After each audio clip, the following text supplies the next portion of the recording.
Shalom, Om Swastiastu, Namo Buddhaya, salam kebajikan, salam presisi. Yang terhormat Bapak Kabar Eskrim, yang kami hormati Bapak Kadif Humas Polri yang diwakili oleh Karopenmas Humas Polri, Direktur Tindak Pidana Umum Barreskrim Polri, Direktur Tindak Pidana PPA dan PPO Barreskrim Polri, pejabat utama di lingkungan Barreskrim Polri, dan seluruh pejabat yang hadir dan seluruh rekan media yang hadir di dalam kegiatan press conference hari ini. Puji syukur pada Tuhan, siang ini kami diberikan kesempatan untuk berinteraksi secara langsung melalui Zoom dengan Bapak Kabar Eskrim. Menurut Jenderal, kami melaporkan saat ini kami berada di luar, yaitu di perbatasan Indonesia-Malaysia, tepatnya di pos lintas batas negara PLDN Antikong yang berada di Kabupaten Sanggau. Dan suasananya hujan, Bapak izin, jadi mungkin ada suara yang terdengar hujan juga. Kalimantan Barat memiliki panjang wilayah perbatasan dengan Malaysia mencapai 966 km yang melintasi 98 desa dan 15 kecamatan di 5 kabupaten, yaitu Sambas, Bengkayang, Sanggau, Sintang, dan Kapuas Hulu. Di sepanjang garis ini juga terdapat jalan setapak yang menghubungkan 55 desa di Kalimantan Barat dengan 32 kampung di Sarawak. Hal ini menyebabkan Kalimantan Barat seringkali menjadi jalur perlintasan calon pekerja migran Indonesia yang akan ke Malaysia. Kami laporkan pada Jenderal, saat ini kami juga didampingi baik dari BP3MI maupun dari kantor imigrasi yang selalu bekerja sama dengan kami ketika melakukan penanganan TPPO, khususnya yang dilakukan dengan modus pekerja migran Indonesia. Mungkin Jenderal, di dalam kegiatan pengungkapan kasus yang telah kami lakukan di Reskrim Polda Kalbar beserta jajaran 14 Polres dan Polresta selama 100 hari terhitung mulai tanggal 23 Oktober 2024 adalah sebagai berikut. Jumlah penegakan hukum sebanyak 23 laporan polisi dengan tersangka sebanyak 25 orang, rincian laki-laki dewasa 21 orang dan perempuan 4 orang.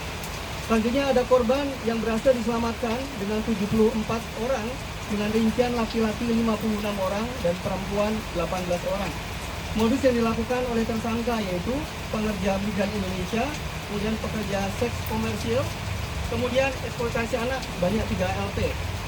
Kemudian kerugian negara yang berhasil diselamatkan diperkirakan 21 miliar 105 juta rupiah. Selain itu melaporkan Bapak, izin kami juga sudah melakukan pengungkapan satu LP dengan 1 TSK, 7 korban yang saat ini sedang kami ungkap dan kami sedang kembangkan untuk penyelidikan maupun penyidikannya. Persangkaan pasal yang kami terapkan adalah pasal 10 Undang-Undang Nomor 21 Tahun 2007 tentang pemberantasan tindak pidana perdagangan orang.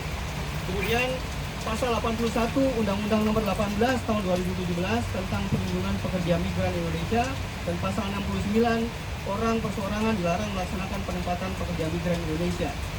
Adapun korban dengan modus PMI paling banyak berasal dari Provinsi NTB, yaitu sejumlah 26 orang.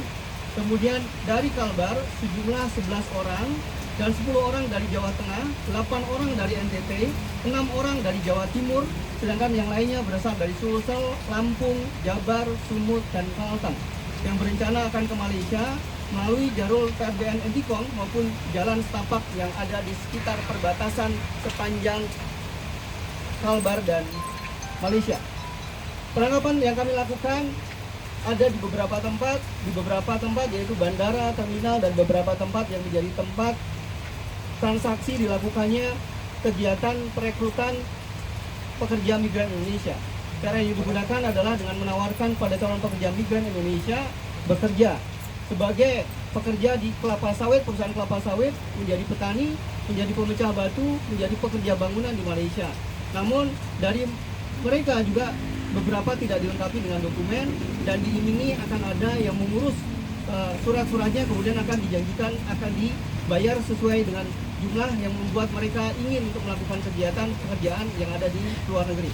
Setelah mereka bekerja, mereka akan terima gaji dan baru membayar kepada pengurusnya. Selain pengungkapan kasus yang ditingkatkan menjadi laporan polisi, kami juga mengungkap TPPO dengan modus PMI yang tidak dilanjutkan dengan terbitnya laporan polisi. Hal ini disebabkan karena ada juga yang bekerja karena secara mandiri tidak ada yang merekrut, namun ingin mengikuti kenalannya yang sudah ada di Malaysia terlebih dahulu, namun tidak memiliki dokumen yang lengkap. Tindak lanjutnya kami berkoordinasi dengan BP3MI dan memberikan edukasi terkait tata cara bagaimana menjadi pegawai migran Indonesia yang prosedur. Selanjutnya juga melakukan pemulangan. Hingga saat ini Bapak mohon izin, calon PMI pekerja migran Indonesia yang sudah dipulangkan dari Kalbar sebanyak 22 orang dengan rincian laki-laki sebanyak 16 orang dan perempuan sebanyak 6 orang. Adapun asal PMI tersebut dari Jawa Timur sebanyak 13 orang, NTT sebanyak 8 orang, dan Bengkayang Kalbar sebanyak 1 orang. Selama proses pengungkapan, kami juga menghadapi beberapa hambatan, diantaranya penyalur tenaga kerjanya berada di negara tujuan dan tidak dikenali oleh korban maupun saksi-saksi yang kami periksa. Perekrut merupakan orang-orang yang berada di Malaysia yang tidak kami ketahui orang-orang dengan jelas berkaitan dengan keterangan-keterangan yang kami dapat, sehingga masih memerlukan penyelidikan lebih lanjut untuk mendapatkan informasi tersebut. Selain itu, pola yang digunakan juga tidak lagi berkelompok, namun mereka satu persatu seperti penumpang travel biasa. Namun kami selidiki dan kami curigai dan kami bisa periksa beberapa memang mereka adalah calon pekerja migran. Namun demikian Bapak, kami tetap akan berupaya bekerja optimal untuk pengungkapan kasus TPPO dan menyelesaikan perkara untuk kami selesaikan sampai proses penyidikannya tahap 2. Demikian dapat kami laporkan pada Jenderal. Selanjutnya kami mohon petunjuk dan arahan terhadap upaya kami dalam penegakan hukum tidak pidana perdagangan orang. Terima kasih. Wassalamualaikum warahmatullahi wabarakatuh. Salam presisi. Ini kan tersangkanya sebanyak 25 orang. Sementara LP-nya ada 23.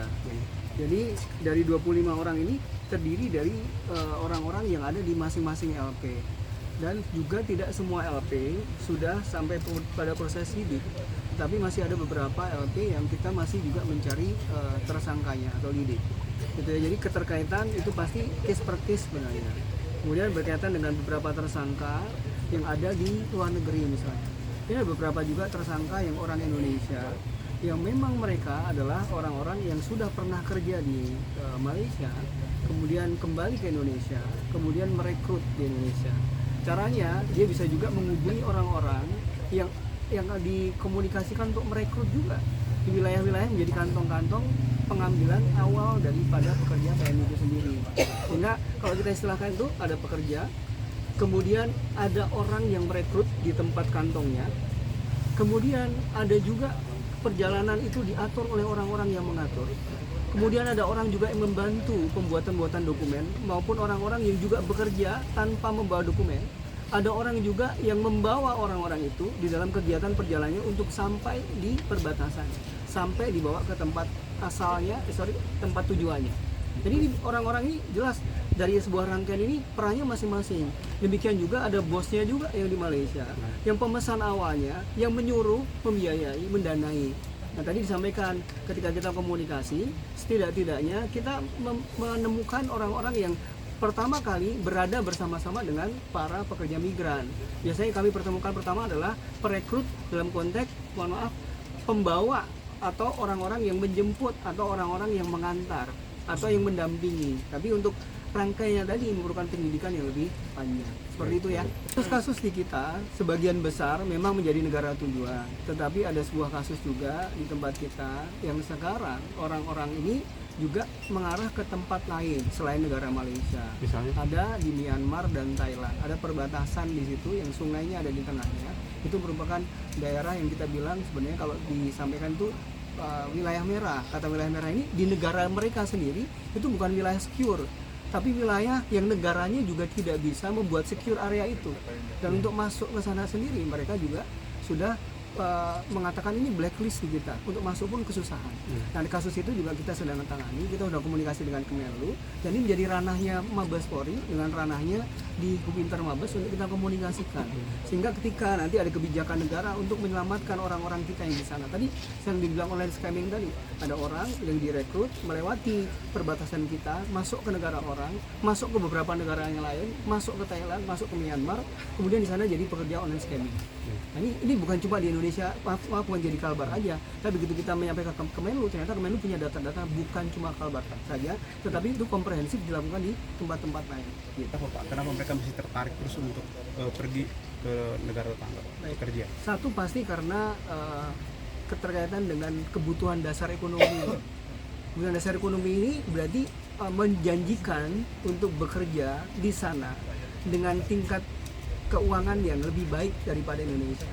Kesejahteraan ini bisa terjadi, bisa juga tidak terjadi dengan konteks mengiming-imingi saja atau membuat sebuah janji yang ternyata palsu di sana. Jadi prosesnya ketika orang-orang sudah bahasa kita itu ayo kita berangkat, tetapi tidak sesuai janji yang di sana, ini jadi korban-korban juga untuk sampai di sana. Ya, prosesnya seperti itu yang banyak yang terjadi. Jadi karena alasan ekonomi, kesejahteraan yang lebih tinggi dengan janji-janji yang dijanjikan, tapi perlakuannya tidak menggunakan dokumen resmi, tidak pekerja migran yang memenuhi standar dan aturan, sehingga kita bisa memantau pekerja migran itu dengan baik di sana. Jadi ini kan kalau sudah posisinya di luar Indonesia, kemudian tidak terpantau sama kita, sudah ilegal kan, keselamatannya juga kurang terjamin di sana. Begitu kan. Ya, baik dari jalur resmi maupun tidak resmi, dan banyak modus yang digunakan. Seperti apa penguatan yang dilakukan oleh Polda Kalbar, Pak, khususnya di Plat PGN yang ada di sana? Saya bilangnya waktu ini ada dari BP3MI, dari kantor imigrasi, bahkan kami juga kemarin komunikasi dengan Pemprov juga, kami ada rapat-rapat juga dengan Kesra, dengan Sosial, Dinas Tenaga Kerja yang ada di Pemprov. Kami semuanya sepakat bahwa ini menjadi perintah Presiden yang harus kami tindak lanjuti, dan kami pasti didukung nih oleh stakeholder yang ada. Jadi kalau misalnya memang kami bisa tegakkan hukumnya dengan konteks kecukupan alat bukti untuk penegakan hukum, kami lakukan. Tetapi ketika memang mereka dengan keinginan sendiri, tidak ada juga yang mengajak, tapi karena kenalan yang sudah menunggu di sana dan perlu dipulangkan dari BP3MI dan dari dinas yang memungkinkan untuk nanti pembiayaannya dibiayai oleh negara, pasti juga dikerjakan dengan sebaik-baiknya. Makanya kerjasama, koordinasi dan kolaborasi di tempat ini harus memang kita kerjakan lebih optimal ke depan. Kepolisian dengan program Presiden Astacitanya yang sudah kami lakukan dari tanggal 23 Oktober sampai saat ini dalam penegakan hukum TPPO, berkolaborasi, bekerjasama, berkoordinasi dengan instansi yang terkait, ada BP3MI, dari imigrasi, kemudian juga dari Pemda. Kami akan melakukan kegiatan-kegiatan ini secara masif dan optimal. Dalam penegakan hukum yang sudah kami lakukan akan kami lanjutkan dalam proses penyidikan dengan CJS nanti. Kemudian hal-hal berkaitan dengan pemulangan yang dilakukan apabila memang memerlukan kami dari instansi yang lain untuk membantu, kami juga pasti akan dibantu dari BP3MI dan dari keimigrasian dan dari instansi yang terkait juga. Ada Border Transnational Crime License Officer. Ini adalah kantor yang merupakan perpanjangan dari Divukinter Mabes Polri yang diberikan kepada polda-polda yang memiliki wilayah perbatasan dan dianggap memang diperlukan penting dalam kondisi saat ini untuk komunikasi itu berjalan dengan lebih baik antar negara Indonesia dengan Malaysia, konteksnya di Kalbar, kemudian juga percepatan komunikasi dengan Hukinter, sehingga nanti itu akan dibentuk koordinasi yang baik dari Mabes ke Polda, juga komunikasi dengan perbatasan negara Malaysia, dan nanti akan ada setnya, set itu sekretariatnya. Kemudian nanti berkaitan dengan sekretariat ini juga membidangi kerjasama. Jadi kalau misalnya saya di tindak pidana penegakan hukumnya, ya itu akan ketemu di TPPO misalnya. Nanti di Krimsus akan ketemu di penyelundupan. Kemudian nanti Direktur Narkoba akan di Narkoba. Dan itu juga akan berkoordinasi juga Pemda juga dengan stakeholder terkait untuk membantu proses mempercepat tadi komunikasi. Karena judulnya License Officer, penghubung. Seperti itu. Pak, kalau untuk tren TPPO sendiri, Pak, untuk 2024 ini gimana, Pak? Kenapa? Tren TPPO sendiri. Tren TPPO ya ini memang pada kondisi tren TPPO di 2024 di akhir tahun ini, kalau kita lihat tadi di penegakan hukum, kita di nomor 1 atau nomor 2 se-Indonesia, nanti kita lihat karena ini masih dinamis angkanya, tapi menjadi proyek yang memang harus kita lakukan dengan sebaik-baiknya, dan Pak Kabar Eskrim tadi atensi sampai beliau memberikan kesempatan kepada Kalbar untuk berinteraktif langsung dengan Kalbar, dengan kondisi yang ada di Kalbar. Itu dari BP3MI, ya kami puji syukur kepada Allah Subhanahu wa Ta'ala karena dari Polda Kalimantan Barat sudah bisa mengungkap kasus lebih banyak. Ya semoga di 2023 dengan jumlah kasus yang ditangani tahun lalu 37, sekarang sudah masuk 24, ya semoga bisa lebih dekat lagi. Dan kami dari BP3MI sudah berubah menjadi Kementerian Perlindungan Migran Indonesia. Kami tetap berkonsisten membantu pihak Polri maupun rekan-rekan yang lainnya untuk membantu rekan-rekan kita yang akan bekerja di luar negeri secara legal. Bapak Presiden Prabowo Astacita, selama 100 hari program kerja dari Bapak Presiden, kami sudah melakukan penolakan dari Januari hingga November itu sekitar 359 orang tenaga kerja yang kita tolak untuk diberangkatkan.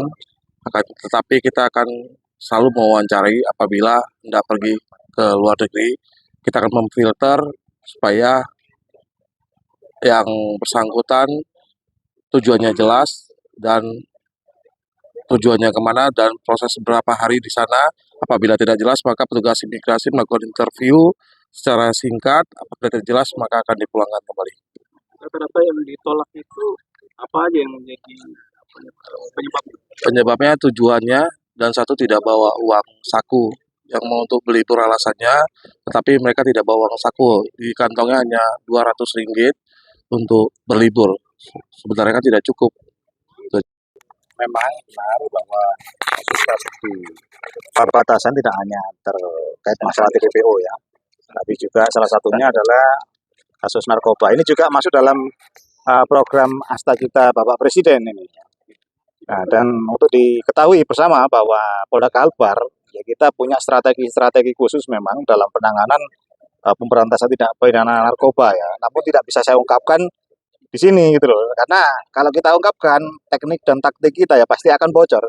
Namun demikian perlu diketahui kepada masyarakat bahwa Polda Kalbar selama tahun 2024 ini telah berhasil mengungkap kasus besar untuk narkoba ya.